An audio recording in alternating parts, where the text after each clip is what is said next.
back on Better Living now with Jeremy Baumhower. He writes iHeartGlassCity.com. Writes for, that's his blog, not blog, he hates the word blog. That's his website.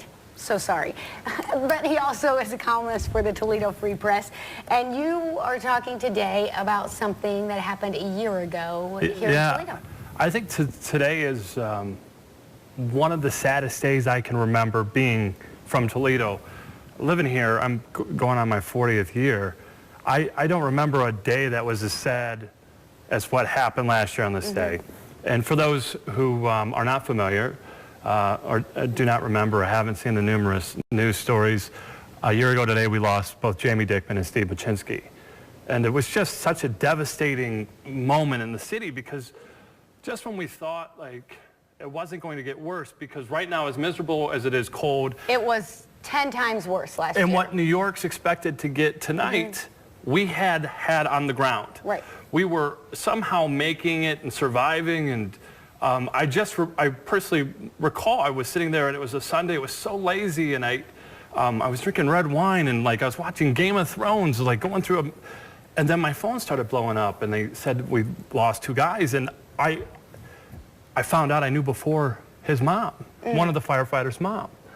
So when I started hearing, and I wanted to know right away because I know a lot of the firefighters, and I heard the name Baczynski, I went to high school with him. So that really, really bad winter just was this enormous punch in our face. And I think a year gone, a year past, 364 days later, since we, families have not had these 2 gentlemen in their lives, there's been a lot of change. I really think that pivotal moment is the moment that our city, for whatever reason, woke up out of a coma. We hadn't been the same since MASH left TV.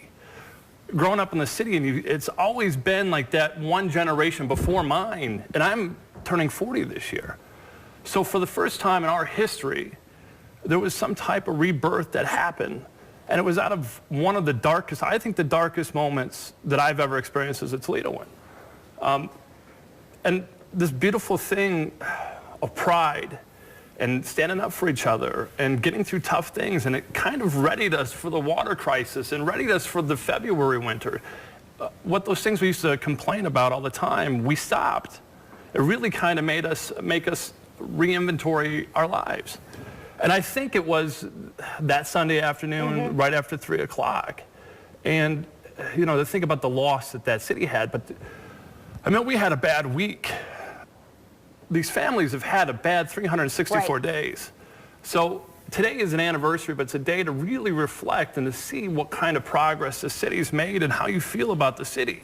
And I think it's this moment, this very instance, that has somehow... I wrote that today 2 lives were lost and 1 city was found. And it's because I think that they weren't saving a life that day, no matter how ugly that scenario of the fire was, and how meaningless and how stupid and selfish. It was for a greater purpose. There is some type of meaning in their death, which I think for the longest time no one can see. I can see it now, which... If you're a family, I think it's like a comforting notion that... It would be. Yeah, and I think that's kind of what they're looking for.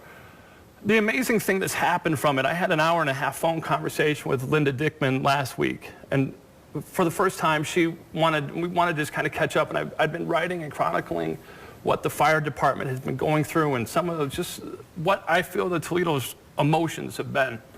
And she was sharing with me what they're doing in Jamie Dickman's honor, and they created a foundation. It's called Live Your Dreams. And the whole purpose of this foundation is to improve the lives of firefighters.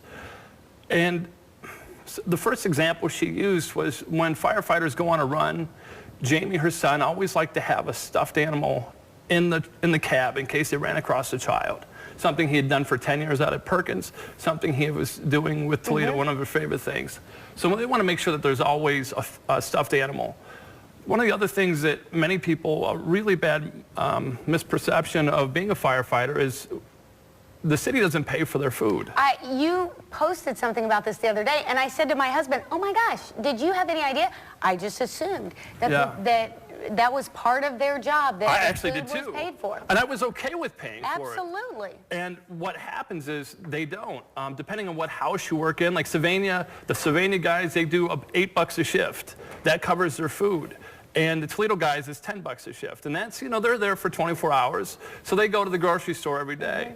One of the really weird, disheartening things that was told to me since this has passed is they kind of get harassed at the grocery store. Like, there are people that will walk up to these heroes that go into burning buildings and be like, what am I buying you today? So understand, as you say that, these guys they're supporting 2 households. Their household at home for Jamie had 2 young babies, and then they have to support their household at work. So the Live Your Dream Foundation is going to do that with, there's other costs. Like they don't cover pots and pans and some mattresses. There's some issues, just of the blankets and some of the things that add a home to these firehouses. Yes. So this is what Linda Dickman and Libby Cheney, who's Jamie's sister, wanted to do in his honor. And I think it's an incredibly beautiful thing. And it's not just going to affect the ones in Toledo. They're going to start here, but they want it to affect the state and kind of become a movement. But this is spawning from the loss of a son and loss of a brother. Well, it's got to be comforting to them to be able to do something, and I'm sure it will spread, and I hope it just spreads quickly and covers the entire country, because these are things that we need to be providing for these guys for sure. If you want more information about that foundation, you can go to your website. You can go. I'll put it on my website, but right now, if you're on Facebook, it's just Live Your Dreams Foundation. You can find it off of my stuff. Okay. But we'll share it a bunch. I'll have you guys share it a bunch. It's one of those things just to get in front of before they start doing amazing things. Absolutely. iHeartGlassCity.com. Check it out today. We'll be right back on Better Living.